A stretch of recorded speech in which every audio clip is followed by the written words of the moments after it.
नमस्कार, स्वागत आहे तुम्हा सर्वांचं कुकीत मेरा या चॅनलवर. आज आपण बनवणार आहोत ओला मसाला किंवा ज्याला खोबऱ्याचे वाटण देखील म्हटले जाते. या मसाल्याचा वापर आपण शाकाहारी किंवा मांसाहारी या दोन्ही रेसिपीमध्ये करू शकतो. आणि हा मसाला फ्रीजरमध्ये ठेवून अगदी चांगले 10 ते 15 दिवस याचा वापर करू शकतो. तर हा मसाला बनवण्याकरता लागणारे साहित्य: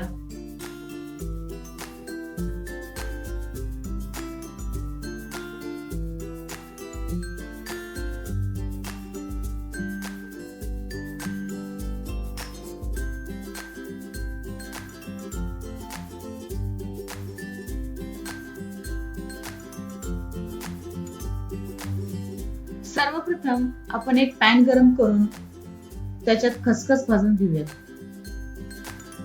आणि ते एकदा चांगले भाजले ते एका प्लेटमध्ये थंड होण्याकरता ठेवून देऊयात.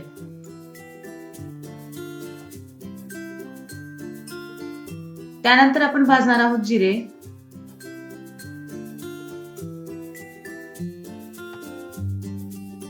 जिरे देखील सेम प्लेटमध्ये काढून घेणार आहोत.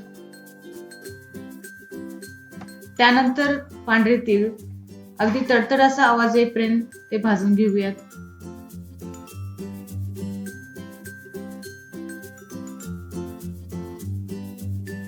आणि आता खडा मसाला म्हणजे वेलची, लवंग, दालचिनी, मिरी हे देखील चांगले खमंग भाजून घेऊयात.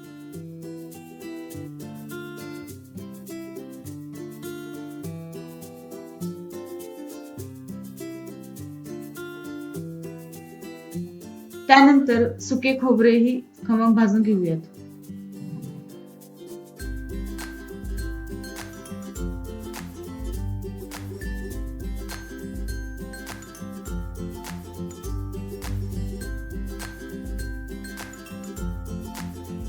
आता 1 टीस्पून तेल टाकून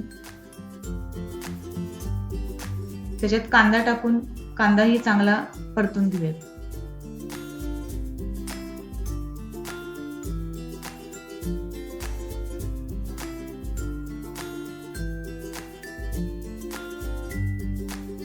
आता इथे हा कांदा चांगला खमंग भाजून झालेला आहे.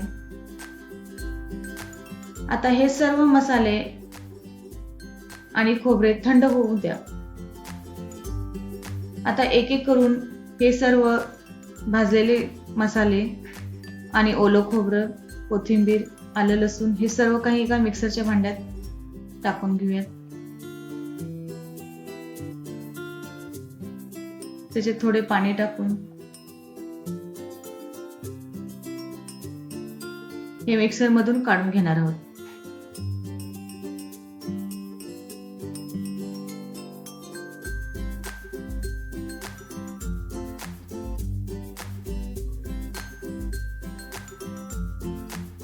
आणि एक चांगली पेस्ट करून घेणार आहोत.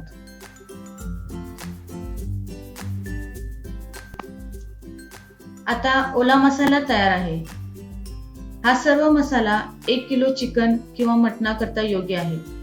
हे वाटण फ्रीज मध्ये ठेवून द्यावे आणि रोजच्या भाजीसाठी थोडे थोडे वापरले तरी भाजीची चव छान येते व वेगळाच स्वाद येतो. हे वाटण तुम्ही तुमच्या घरीही बनवा आणि वापरून पहा. आणि आवडला तर कमेंट लिहायला विसरू नका. पुन्हा एकदा भेटणार आहोत अशाच एका रेसिपी सोबत. तोपर्यंत धन्यवाद.